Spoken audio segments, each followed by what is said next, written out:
Storing cables can get really messy. There are a number of solutions that exist, but none of them are really exactly the way I want them. So in the words of Mark Rober, the good news is that as an engineer, if something isn't exactly how you want it, you just make it exactly how you want it. If you want to see the first steps to this project, you can click here or in the description. But in this video, I'm going to take what I did there a step further.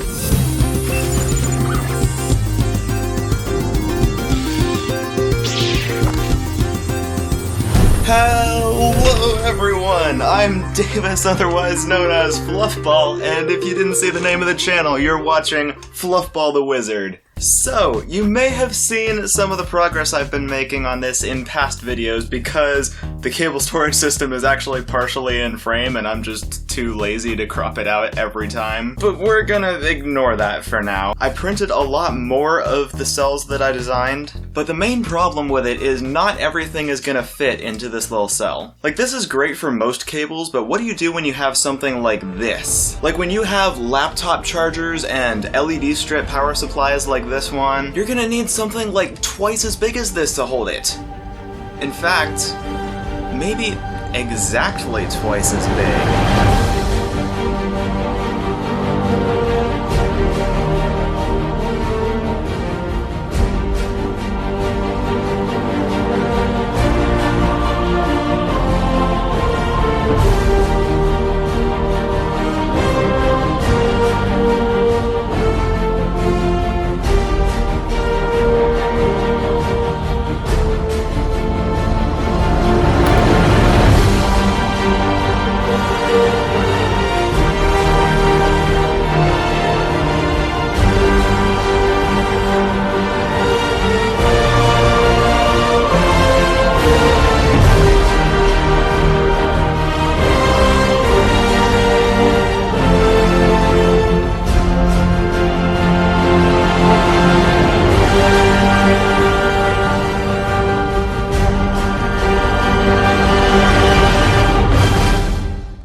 Look at this beast!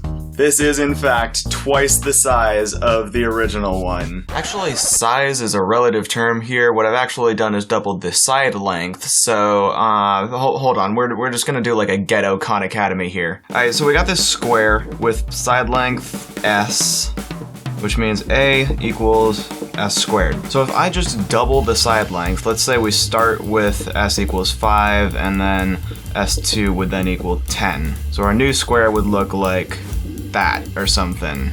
So that is 2S. So while that is exactly 2 times this, the area here is going to be a lot more than doubled because it's a square relationship. So 10 squared is actually 100, whereas 5 squared is 25. So 5 times 2 is 10, but 25 times 4 is 100. Now 4 is just 2 squared. So we multiplied 5 times 2, 2 squared is 4, 25 times 2, it works, okay? So the same applies with hexagons. So if we flip this over, we've got our hexagon here, side length S.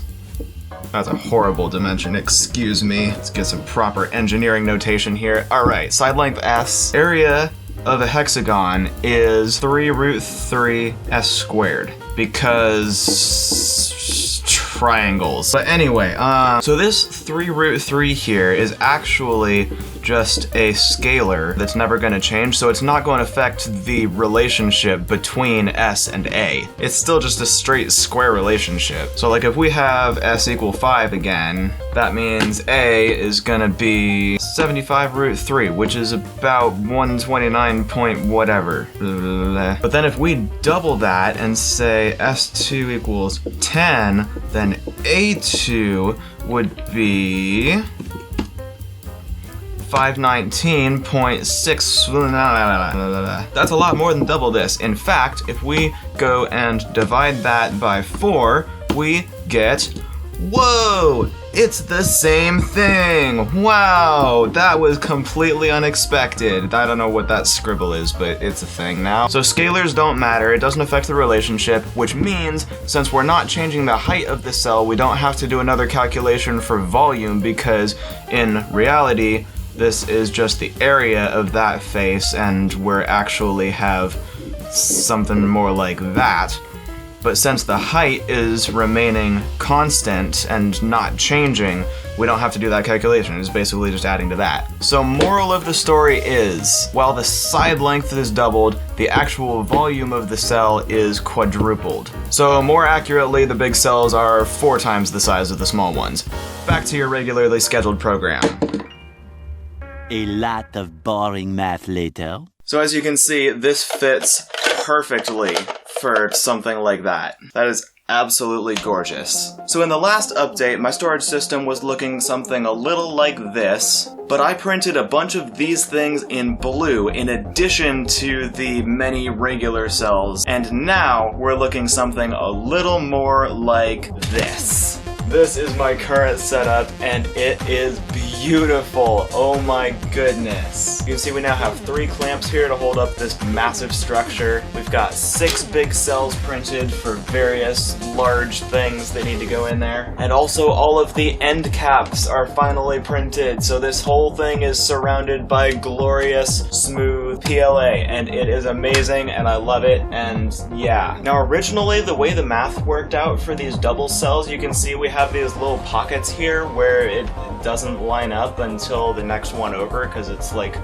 1.5 times, but then double, but then not, and it's weird. But actually that works out fine because this little space can be used for a smaller cable. Now this is absolutely glorious, but there is still one thing that's kind of bugging me, and that is not everything I'm storing in here is a cable. Like you can see here, I've got some audio adapters, and I've got like a little charger for my drill battery, got some various USB things and bricks and testers and stuff in here. And like that's great, but they can tend to get pushed to the back and then you can't get to them, and like it just doesn't look good, so maybe these could fall out. So what's my solution to that, you ask? Well, let me tell you, it is quite literally adding another dimension to this thing. That's right, we are going to add depth to this. Let me introduce you to my latest print, the drawer. This is amazing. This little thing is such a game changer. I spent a few iterations trying to get it just right. It's really conservative on plastic, but it's still very strong. And all you do is you take your little components here that would otherwise get lost, put them in there where they're nice and easy to access, and watch. Oh, it's so good. You've got this little handle here that's super convenient. I could do this all day. And like, it looks amazing. Like, look how flush that is. Look at that. Oh my gosh. Like, you pull this out and you've got your stuff and you just, oh, it just clicks right into place. So these things are great, but I still need one for all these USB things that could fall out or get pushed to the back. So without further ado, a 1, 2, 3, boom! Now we can put all of these things in here. Look at that! This is just, look, there's room to spare! This is like a normal drawer, and I cannot describe the feeling. It just doesn't convey through video. You can like feel the air behind it because of how good the fit is. It's glorious. I also made another small drawer for these little USB-C extender things, and that will go right there. And there's one drawer that I just have as a spare, so that can go in that cell that's not being used. Let me put this LED supply back where it goes. And now you have what my cable storage system actually looks like. I absolutely love this thing. It looks like something that you would buy from like a professional designer. This looks like something that would be in like a corporate office building or something. And yet the whole thing was thought of, designed, manufactured, and assembled in one bedroom by one fast food working college student. I think that deserves a round of applause. Hey guys, so it's like week 4 or something of quarantine. I've been occupied, but no, I hope y'all are doing hope y'all are doing well. I have actually been working on lots of projects. But yeah, I really love how this thing turned out. I think this assembly is about done, but this is not the last that you're going to see on this project. In the next episode, I'm going to focus a little bit more on the assembly aspect, and I will be making an entire other assembly in white for our cables downstairs. There's also a couple of more ideas that I don't want to tell you just yet because they might not work out, but if they do, it's going to be really exciting, so hopefully I'll have something else to show you with this. But anyway, I think that's about it for this video, so if you found it enjoyable, please use the like button and also share this with your friends as well. If you want to show me something of yours or you just want occasional posts and updates, I'm on Twitter at FluffTheWiz, so go bug me over there. If your jam is a lot of these videos, then feel free to subscribe to Fluffball the Wizard, and if you've got it in your heart to help make more of these projects possible,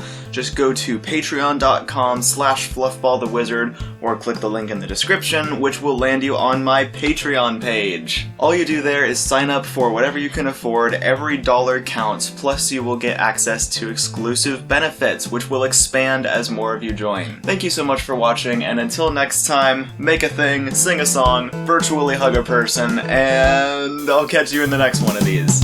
Relationship between S and A. It's still just a square. And it like rushes around the edges and blows on your hand when you push it in. It's still just a straight square. But it's still so buttery smooth.